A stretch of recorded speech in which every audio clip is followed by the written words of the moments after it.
Okay, all right. Well, it is 10 o'clock, and so we're going to go ahead and get started. Good morning. My name is Kim Toll. I am the Ag Agent in Fayette County. And today we have Dr. Jay Lessel. He is with the Soil and Water Lab in Athens, and he's going to provide some general services that they offer at the lab and other testing and different procedures that they have for the water and soil lab. And so if you would please, in the chat box, please put your name in so I can take roll of who is here today. And this presentation will probably be about 45 minutes or so, and then there'll be an opportunity to ask Jay questions. And so if you have any this morning, please feel free to either ask today, or if you have another question, feel free to reach out to him or anyone at his lab about other specific tests and things along those lines for your clients' needs. So with that, if everyone would please mute their mics so we don't hear any feedback this morning. And Jay, the floor is yours. So, okay. Again, everyone for attending today, and also for Jay sharing his time and his expertise this morning. Yeah, absolutely. I always look forward to an opportunity to talk about soil testing. Good morning, everyone. I guess you can see my screen okay? Yeah. We're good. Okay. Well, I'll get started. So yes, as she said, I'm Jay Lessel from the Soil Lab, part of the Ag and Environmental Services Laboratories. We're kind of broken up into two distinct units, the Soil Plant Water Lab, and then the Feed and Environmental Water and Crop and Environmental Quality Lab. So my focus is going to be pretty much on soil and plants today. I mean, I could give a whole separate, talk just on water analysis or just on crop quality. So I didn't, just other than just letting you know that we exist, that's as much as I'll discussing those other things. So what is our mission here at the lab? I know a lot of you guys are familiar with it, but I like to reiterate how we sort of try to differentiate ourselves from, say, other private laboratories. And because it's important, it's an important distinction because the university lab, we are state funded, and we pride ourselves in that we give unbiased interpretations and recommendations, and that everything that we do is research based, that it has been thoroughly vetted, and that we try to give information, and our goal is only to help our clients, which is you guys and your people in your counties, and to help basically to promote their profit margins, to promote a healthy environment, and just overall improve quality of life. So Georgia Ag is very, very diverse, and we try to do a little bit for everybody, in terms of some of the things that we offer at the lab, in terms of like the free animal waste test. Obviously, poultry is king in Georgia, billions of dollars farm gate value. So why we offer a free poultry litter analysis test, and of course, just a smattering of crops. We are, in terms of sample load, we do about 70,000 soil samples a year, and several thousand plant tissue, water, various manures, fertilizers, and a little bit of pesticide, things like that. But it's well over 100,000 samples we do. So we stay very, very busy. Primarily, though, we are kind of known as the soil lab, and it makes up the majority of what we analyze. So I like to show this slide because I think soil, for a lot of people, it goes kind of underappreciated. Soil has so many functions in the environment, and it's sort of the heart of our ecosystem. Without soil, there would be no life. And so I take this opportunity just to kind of express all of the different roles that soil play in our lives. For what we do in the lab, we primarily focus on soil as a plant medium. because that's our general purpose. But we do kind of touch on all of these other components in the lab, but primarily going to focus on the fertility side of soil. So the basics of, well, why do we test? That's sort of one of these concepts that we sometimes need to convey to farmers and gardeners. And we start out as it's a management strategy, right? If you're growing a crop, you don't want to put too little fertilizer out, you'll get stunted plants. You don't want to put too much out, you might end up poisoning your plants.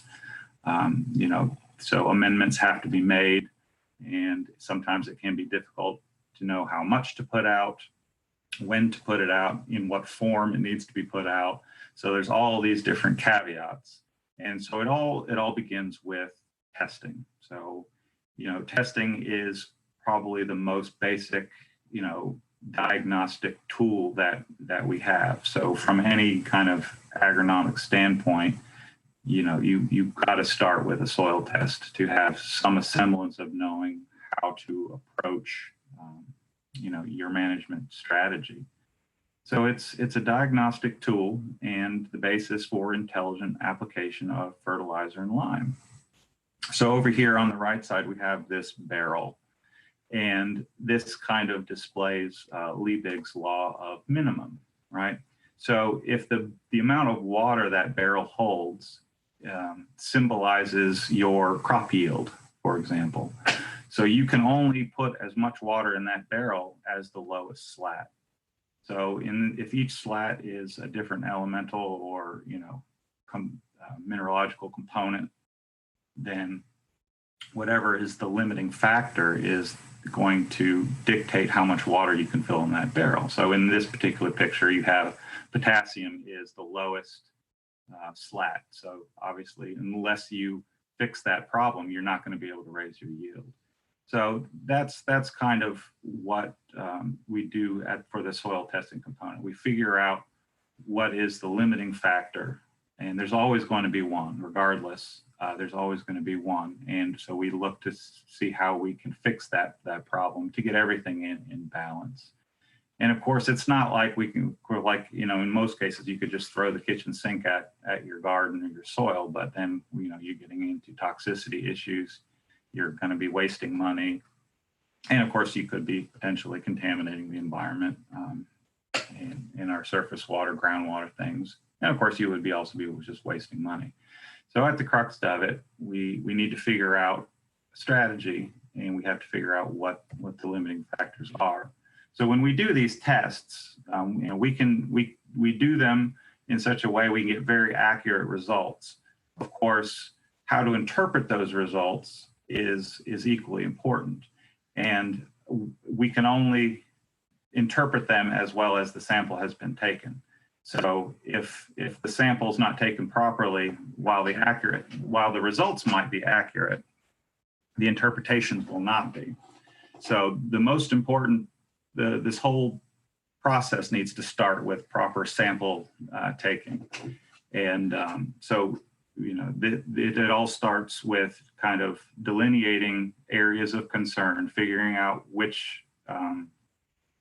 how different areas will be managed. In the case of a homeowner, they would probably want to separate out their any problem areas that they might have from good areas. A lawn would be separate from a vegetable garden, or if you had an area of woods versus just a flower bed, those would want to be delineated.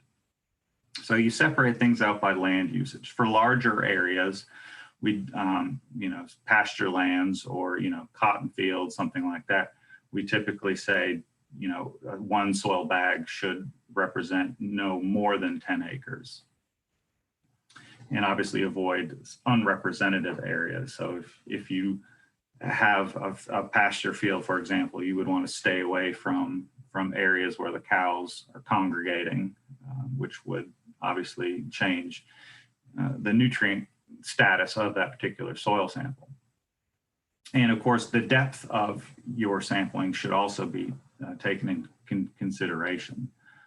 Soils, the mineralogical profile of soils changes at different depths. So if you were to say take a 10-inch plug of soil, that top couple inches is going to look very different than the bottom couple inches. So if you were to composite that together, that's going to skew your results. So when you do take a sample, we tell people to go to the plow depth in a conventional system, or in otherwise just do top 4 to 6 inches. And that's generally where most of the root activity is going to be. For other areas of concern, like if you have somebody who wants to take a sample around a tree, you typically just focus on the drip line, which is that area under the canopy. And if you are on a slope, try to differentiate between the top and the bottom of the slope, and avoiding eroded areas, things like that. And generally, we do recommend testing usually once a year for heavily agricultured, intensive areas. For other things like lawns or pasture, you can probably get away with every 2 to 3 years, as long as things are kind of going along nicely. You don't have any problems. But 2 to 3 years is always better. If you want to get really in depth about a soil analysis, you can even use the USDA Web Soil Survey site. So this is an example of a little area in Stevens County that I kind of pulled up, and it basically maps out the different soil types in an area. So if you did have somebody with 10, 20 acres, and they were kind of wanting to come up with a sampling scheme, this is a tool that you could use to kind of help them figuring out which areas they might want to sample separately if they wanted to target sample types as their own discrete areas, because the mineralogical components of those soils might change enough where they would want to differentiate between the soil sites. That website has just a wealth of other information that could be useful, especially for new growers who are new to the area or just purchased a new plot of land and just need some basic information. And it's all completely free, so it is a good tool. And as far as tests go, we do offer just a myriad amount of different approaches to analyze soil. A lot of this is not necessary. I would say 99% of the tests that you're going to ask is just our routine test there at the top. And that consists of a Malic 1 extraction. And it's important for people to understand, when we do analyze that soil, what exactly are we looking at? So when we are taking the nutrients out of the soil to actually quantify them, we extract the soil with that Malic 1 solution, which is actually just a very, very low concentration double acid. So it's 0.05 normal hydrochloric and 0.025 normal sulfuric acid. And essentially that is because we don't want to look at all of the minerals in the soil. We just want to look at the fraction that the plants have access to. So when you see that soil report and it has a value, say 20 pounds phosphorus, that's not necessarily how much phosphorus is in your soil. It's just the amount that the plants have access to. So that can clarify that when trying to explain results to clients, that we're only looking at the plant available fraction. And of course, that number would change if we were to use a different extraction type. For example, if we were to use a water extraction, the number would go down. If we used a KCl extraction, the number might go down or up depending, or ammonium acetate or a Malic 3. So there's dozens and dozens of different extraction types, and they all have kind of their own specific, interpretation goal in mind. So while I don't, you wouldn't necessarily need to understand the role of all those, but just understand that they do exist and that each different soil test has to be interpreted in its own unique way. And this is primarily because of the chemistry of the soil. Soils have a lot of different characteristics depending on the mineralogy, the organic matter, the pH, the texture, the clay type, for example. So these tests that we do here in the lab are kind of tailored for Georgia soils. They would not work very well with a Midwest soil, with a soil from Texas, California. They're not. I mean, they would work, but they would be very difficult to interpret because what we have here was tailored for Georgia soils, which are highly weathered, kind of low exchange capacity soils, very low organic matter, very acidic. So it's an important distinction to make. So here's just our general report. This would be for a kind of a field agronomic field, in this case peanuts. And we give the soil test index, which again is that plant available fraction. So this is what the plants have access to in the soil. We have the pH and then that lime buffering capacity. And then we give all of the recommendations at the bottom. So in this case, just because we're actually giving recommendations for certain elements, that doesn't necessarily mean that we actually tested for them. Well, some of these recommendations are based off of the soil test, like the phosphate and the potash, but the nitrogen, sulfur, and boron are just plant-based recommendations. For example, because this is a peanut crop, we always recommend a half pound of boron as a blanket. And of course, the nitrogen, because it's a legume, we're not recommending any nitrogen because they're going to be able to fix their own. Okay, and for homeowner report, usually they're a little less information just to keep things on the more simple side. One of the most important aspects of the soil test report, I would say, probably the most important is that pH. That's probably the most useful bit of information that's given off of the report. And that's because pH tends to dictate all of the availability of the different nutrients. So in this particular picture, we see that as the thickness of that line corresponds to the availability of that nutrient in the soil.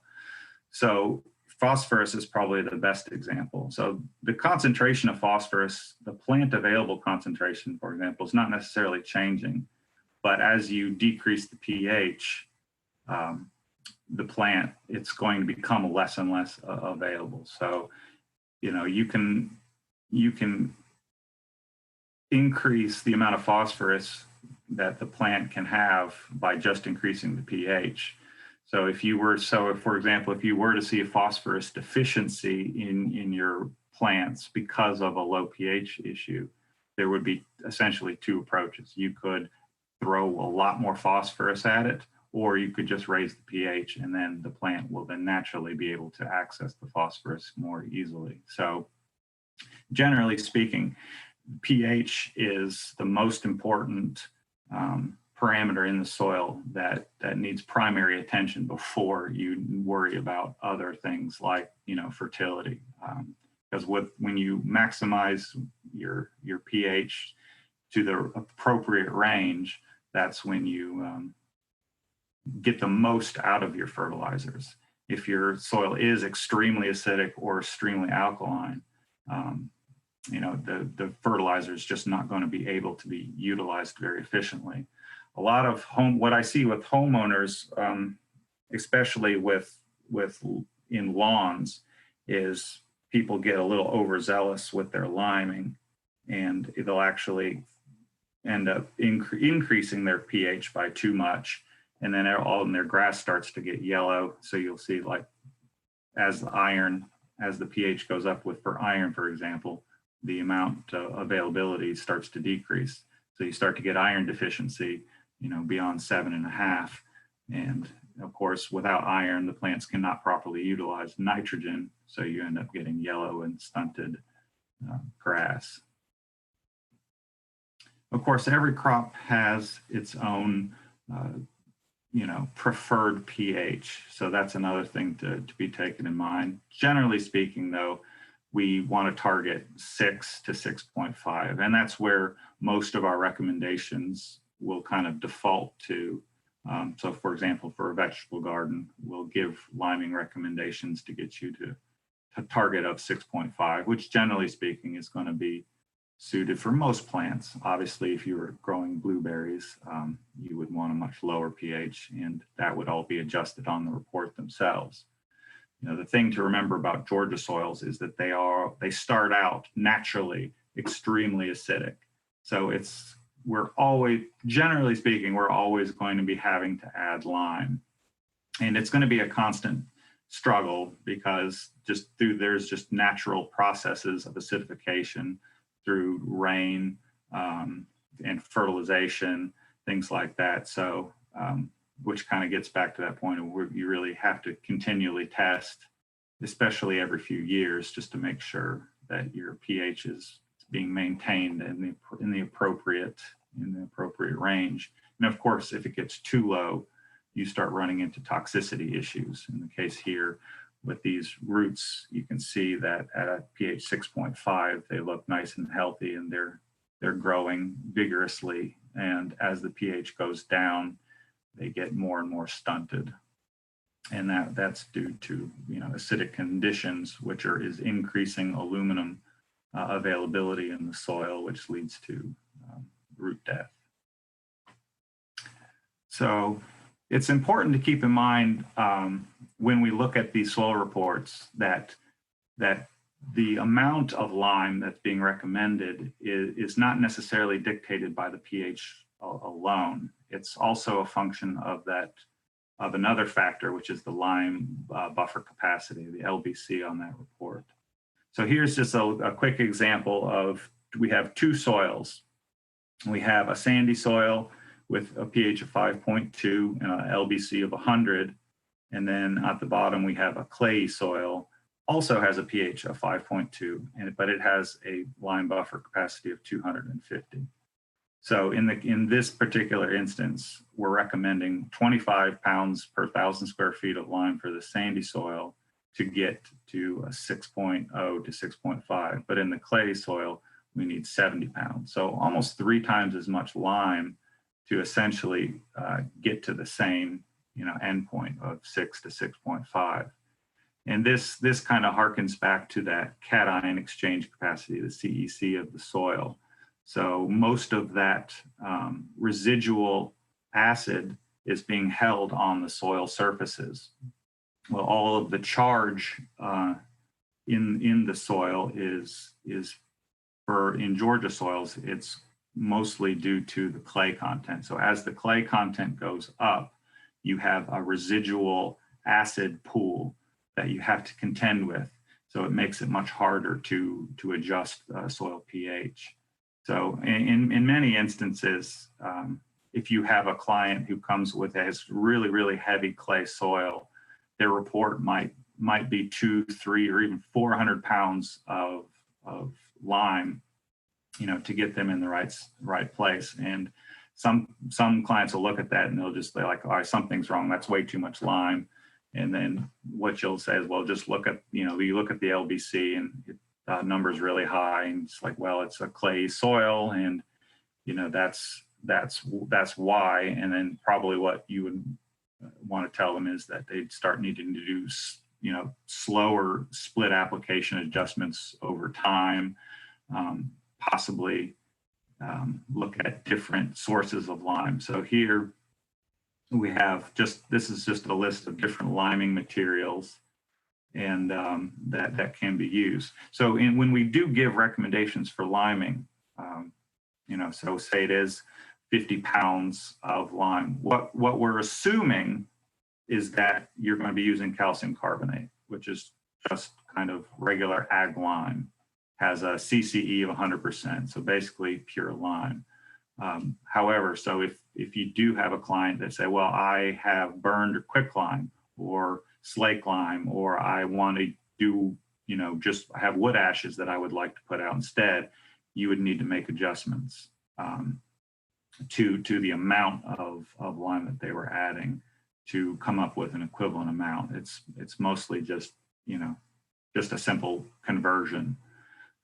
But generally speaking, that's not the case, because most people are just going to go to Lowe's and Home Depot or Pikes or something and just get a 40-pound bag of either just lime or dolomitic pelletized lime, which is in which case they wouldn't need to make any significant adjustments.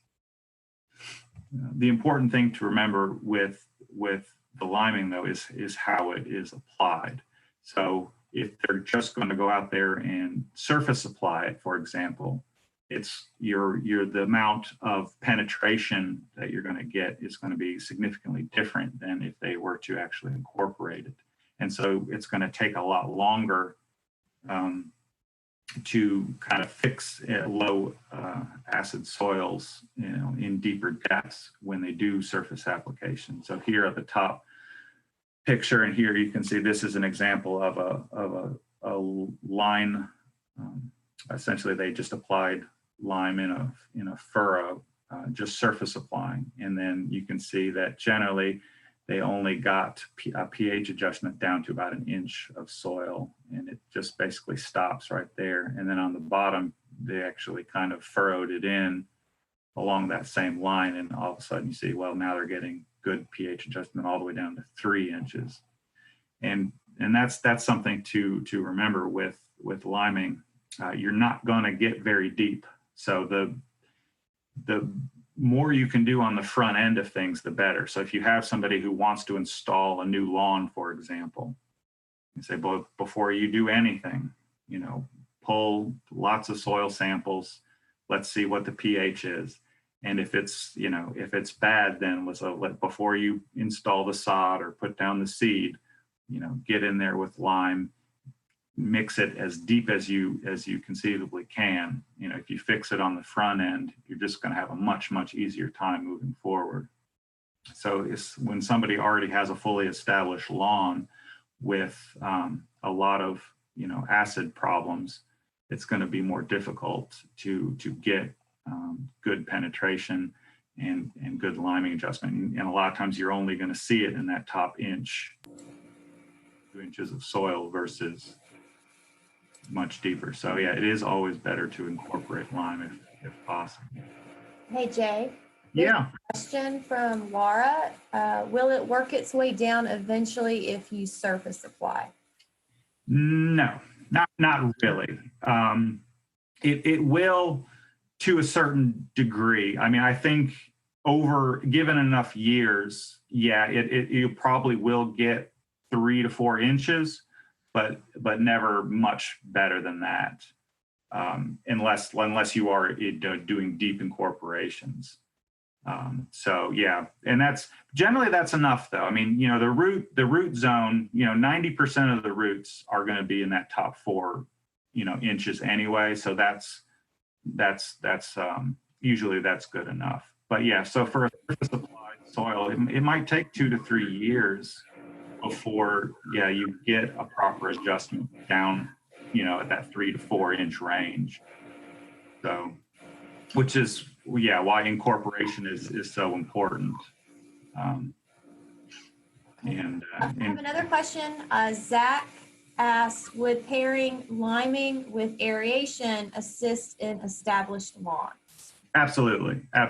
Any kind of fissures or holes will allow for downward movement of that lime. So yeah, absolutely. Any kind of, like no-till soils, permanent sod stands, you get those natural kind of fissures, especially if you've got earthworm activity.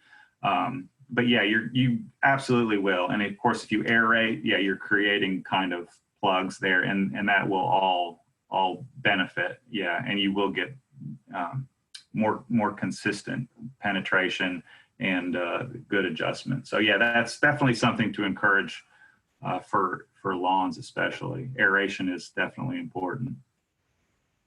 So worst case scenario, you always have gypsum, right? Gypsum is something that will alleviate some of the problems associated with low pH. So it actually alleviates aluminum toxicity. Gypsum doesn't have anything to do with changing the soil pH. I mean, it's calcium sulfate. A lot of people get confused with, thinking that gypsum is kind of like a lime equivalent. It doesn't change soil pH at all, but it will kind of bind aluminum, and gypsum is so soluble once it dissolves that it actually sort of pushes the aluminum down below the root zone. So in extreme cases, just applying gypsum will help when you have low pH issues. It's used most predominantly for legumes that are very susceptible to aluminum toxicity in Georgia.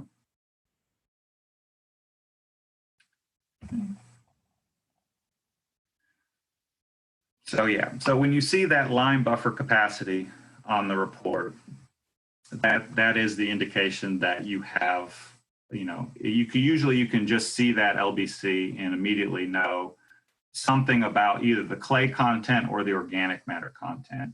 So I would say for most normal Georgia soils probably in the northern part of the state, an LBC of like 300, I would say, is pretty normal.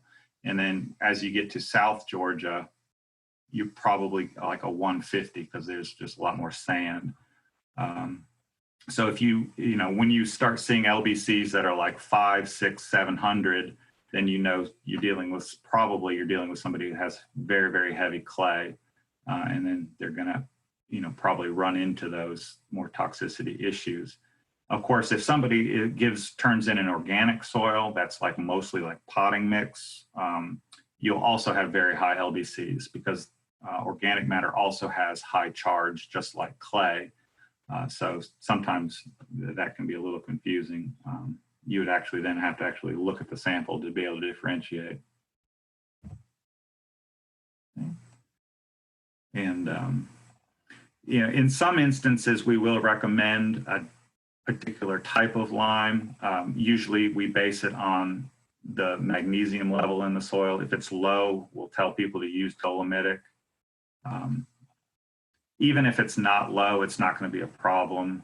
A lot of times, as long as the ratios between the calcium and the magnesium is good, usually somewhere in the neighborhood of 5-to-1 to 10-to-1, using dolomitic lime is usually fine. And a lot of times it's because that's usually all people can find in stores is that pelletized dolomitic lime. It seems to be the most common thing. So that's generally not a big concern.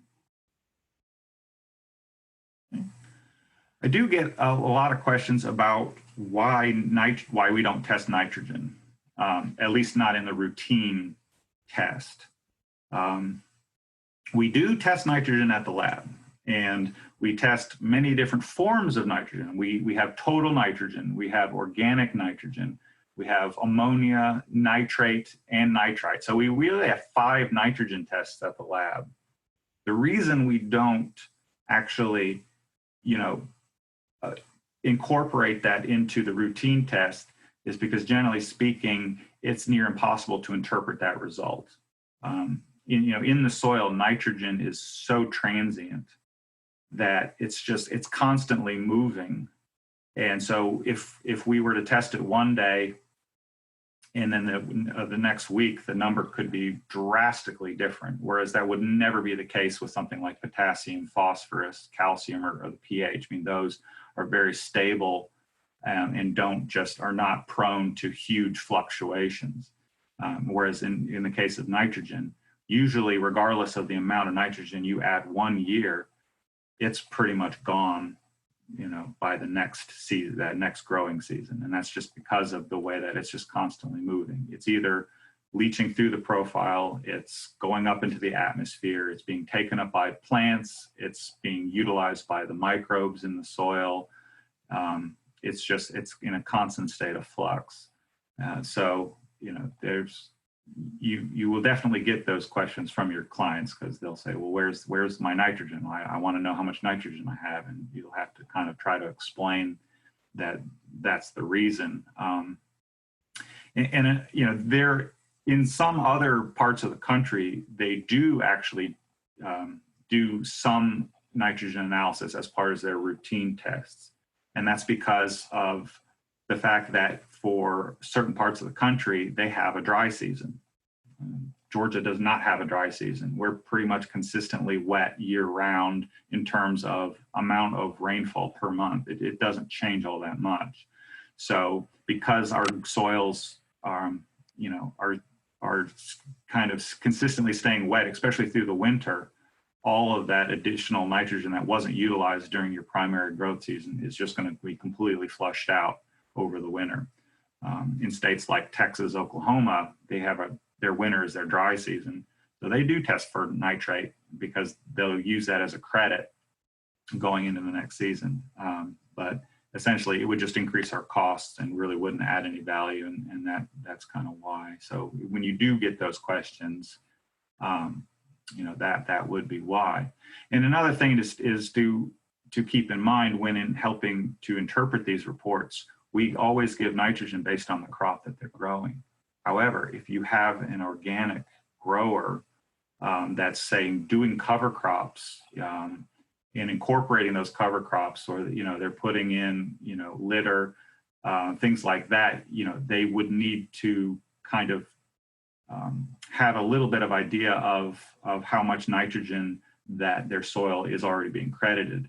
And usually, instead of doing an actual test, we might test the biomass itself. So in that case, if someone was doing heavy intensive cover crops, instead of testing the soil, we would test the cover crop before they were to incorporate it back into the soil. And then you would credit them the nitrogen that would be then broken down in the cover crop after incorporation. And we've got some tools on our website to do that. Other kind of minor nuisance type things that we deal with as far as confusion or just bad habits, definitely encourage people to fill the soil bags. A lot of times, for whatever reason, we only get like 2-3 tablespoons of soil, and it kind of harkens back to how representative of a sample was that. Is that really going to be able to help you interpret the result if you're only kind of scraping off the surface and throwing a couple tablespoons of soil? We can probably still do the test, but again, I don't know how helpful the results are going to be. When the soil is really wet, it wreaks havoc on our bags, and which right now sometimes it can't be helped. You can't necessarily wait for your soil to dry. You've got to get out there to take the samples, and we totally get that. So it's one of those situations where just kind of tell them to do the best they can. And if it is super wet, if they could just sort of like let it air dry for a day before they put it in the bag, that would be preferable. We'll make do either way, but there are instances where we'll get a box of soil in and it's just a bunch of empty, broken bags. And of course, then we have to call you guys, and then you have to then tell your client to spend another afternoon digging their soils, and then nobody's happy. So wet soil definitely equals broken bags. So try not to do that. Potting soil potting mix is not really soil. It's soil-less media, and it's kind of hard to interpret the results. So we do get a lot of people who send us basically a potting mix, and they ask for our routine soil test. We will do it, and it's not a problem. Again, it's kind of hard to interpret, it goes back to that Malic 1 extraction that we use, which was designed for Georgia soil, wasn't designed for potting mix. for something like a potting mix, we generally would do like a water extraction because it doesn't hold, like soil does, the nutrients. And so usually like a water extraction would be more correlative. We do have a test for that, which is the S11. However, most homeowners aren't going to want to pay $40 for that test. So with potting mix, generally, probably the only component of the test that is really going to be beneficial is probably just the pH, which, it might be still, like I said, very good information. Usually when we do get those potting mixes, all of the nutrients are kind of blown off the chart anyway, because they usually come pre-fertilized. So just something to keep in mind. And if there's mixes like pine bark and peat moss mixed with soil, that's all fine, and that shouldn't be an issue if just when people are just requesting the routine. We do offer a lot of other tests that are kind of more geared towards troubleshooting. So the expanded routines test will kind of give you a cation exchange, base saturation, sodium. We get a lot of people that are kind of concerned about that. Tell them to do the routine test. Boron would be a soil test that for people that are again growing legumes. Too little boron, they'll need to add some. Too much causes toxicity, so that's an important test for them. Electrical conductivity, texture, organic matter. A lot of these tests are just more kind of just for their information. We don't really have any recommendations or interpretations. It's sort of, they just want to know what their organic matter status is to see if it's improving, things like that. For the Northwest Georgia, contaminated soils can be a concern. So I'll talk very briefly. I'm about out of time, so I don't want to hold anybody up. But for contaminated soils, the only distinction is that you need to sample in the area of concern. So you kind of have to figure out where the contaminant would be so that you know where to sample. There's all kinds of exposure routes with contaminated soil. Primarily it's ingestion, kids, playing in the soil, playing in the dirt, inhaling dust. Absorption through the skin's not really so much of an issue. Eating contaminated products definitely can be. So in urban areas especially you kind of have to do a little bit of detective work, figure out where your areas of concern are, knowing a little bit about the history of the area. Obviously, usually parks, residential areas are usually low levels.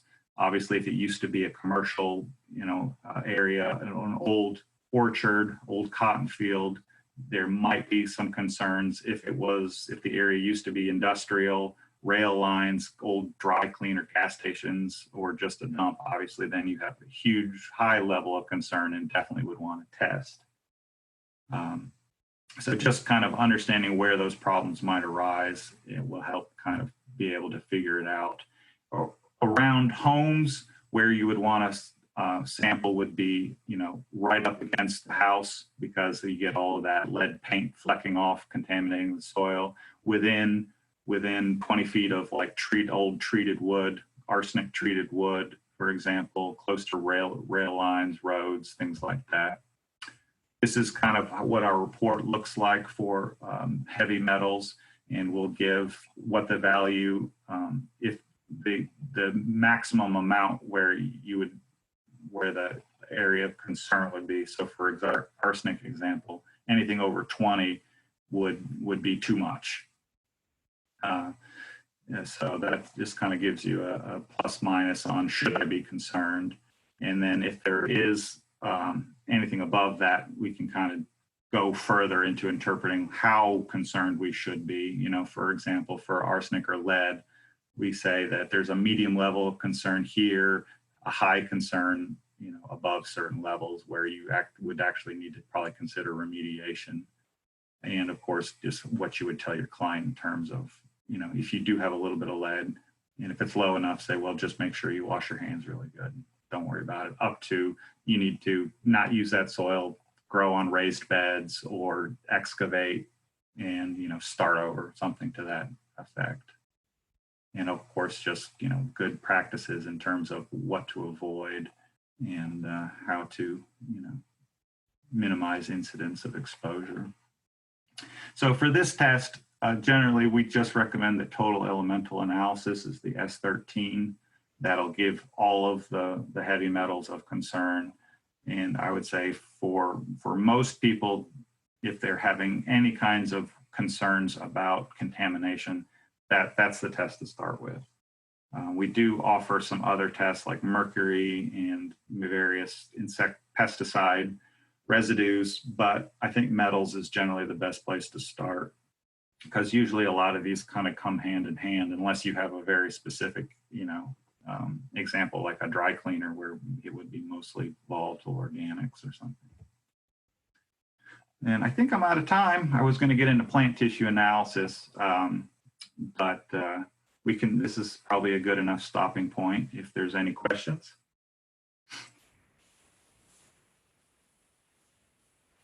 Does anyone have any questions for Jay? If so, feel free to unmute your mic and ask, or you can type it in the chat box. Jay, this is Roger Gates. I'm, I guess, excited about the emphasis on soil health and what that offers in agriculture. Are you folks puzzling at all about some of the contemporary tests, the soil respiration or microbiology? There's a lot of debate on the utility of those tests, and we're not, I don't know, a lot of it boils down to organic matter, because in the end, everything, boils down to the microbes in the soil, and, you need organic matter. So my personal thoughts are just do things to improve your organic matter, and you will improve soil health. Soil respiration, the burst analysis, the Haney tests, all of those things, they're very kind of, I don't know, they're sketchy, whereas you can take one soil and analyze it 10 times and basically like throwing darts at a dartboard. The numbers are going to be all over the place. They're very difficult to interpret, and they can change quite drastically. And a lot of them were also developed with not the Southeast in the mind, so they don't really translate well to our kinds of very low organic matter soils. You can send a soil off to Cornell. I think they've got a package test. It's might be like $100, $150 or something like that, and they'll do the whole test and then they'll grade your soil. Well, I guarantee you, any soil you send from Georgia is going to fail. But, people do, we do a lot of gardening in Georgia. We're very prolific in terms of vegetable production, and we grow, we can still grow very, huge amounts of corn, cotton, peanuts. So it's kind of like, well, if you're telling me my soil's not healthy, but, here we are, doing pretty well. We have to kind of question that utility of those tests, and it's a little hard to justify the expense at this point. So overall, I'm very, very pro soil health. I don't want to, kind of give the impression that I'm not, but in terms of kind of convincing people to do those tests, I would say let's focus more on the conservation practices, using no tillage or cover crops, using just organic inputs, anything that's going to improve your soil structure and going to improve your soil organic matter. That's really where the information should be kind of coming from, not so much on let's just do some tests, because really it's just going to be a reflection of what you're doing anyway. So as an educational strategy, emphasizing organic matter would be a good idea. I think that's, that's to me is really where the most benefit's going to come from, is educating people on utilizing these practices, not necessarily, tests. The tests are just kind of a reflection of the practices. Like it all does boil down to organic matter. So you can do organic matter tests, but it's just sort of a feel good. It's not really, we can't interpret it, when you do organic matter, say, well, it's 2%. Okay. And then next year you do it, it's 2.2%. Well, whatever I did just increased my organic matter. There's no recommendation. So it's more of it's just a reflection of how your practices are improving your soil conditions. So. Thanks. A few comments real quick from the chat group. Lisa said, could there be a future presentation on the persistence of herbicide, specifically in compost for sale and unhappy customers when their garden shows damage? Samples come through Gwinnett County with Grazon persistence. So just maybe something to think about for another conference or another time. Absolutely. Yeah, I will definitely keep that in mind. And I can, get with maybe some forage specialists that probably, have more knowledge on that. And maybe we could co-sponsor a talk that really focused on that. Yeah, absolutely. That's a great idea. Okay. And then Laura said it would probably be helpful to have a publication that explains the impact of organic matter on soil health, water holding, buffering, microbial communities, nutrient retention, and cycling, etc. Okay. That's already available, or if that's something else that could be. I mean, I don't think it's available as a UGA publication. I mean, obviously that information exists, but yeah, we could definitely put together a circular that would, something that you could then pass along to clients that would be easy for them to digest. Absolutely, that's a good idea, and I'm happy to kind of maybe take the lead on that. And if anyone wants to.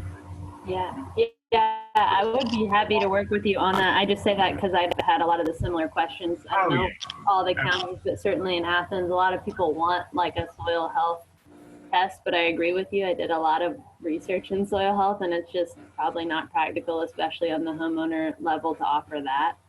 And I try to explain the organic matter thing, but it'd be nice to be able to hand people something easily digestible that kind of goes into that.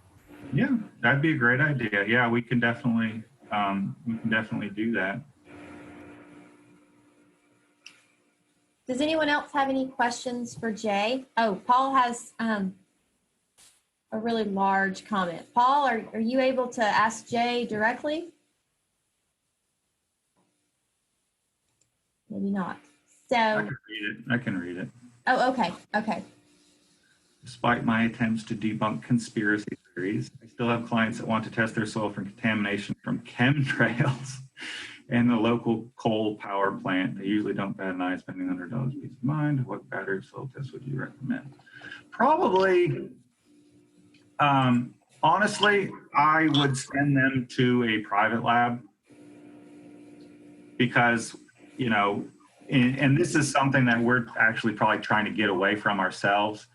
I think we're going to try to shrink our pesticide lab down a little bit, because those are the kinds of clients that make up the brunt of our base for that.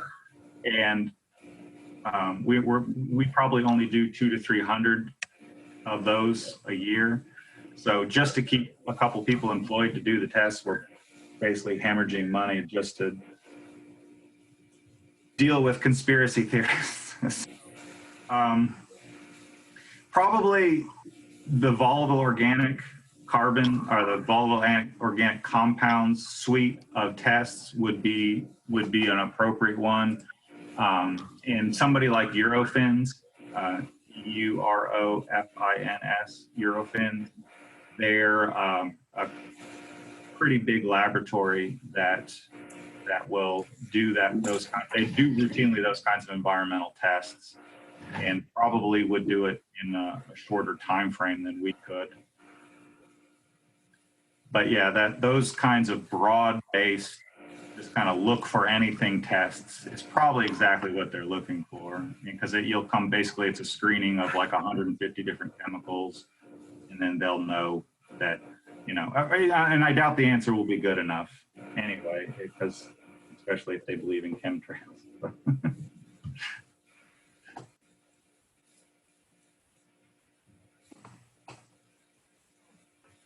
Is there any other questions? Well, I want to thank everyone for coming this morning, and I want to thank Jay for providing his expertise and knowledge about all the different opportunities that are available at the Soil Lab. I would ask too that those of you, if you please just put your name in the chat box so that I can send that list to Julie Lynn for her records. I would greatly appreciate it. And again, Jay, thank you so much. Really do appreciate your time this morning. And if you have any other questions for Jay, please feel free to reach out to him. And any of the other Soil Lab individuals, if someone comes through with a unique test and which one would be the best one, they are wonderful to help us to determine which one would be the best for those clients' needs. Yes, absolutely. So with that being said, thank you everyone, and I hope that you have a wonderful holiday season, and we look forward to a new year next year. So thank you. Bye.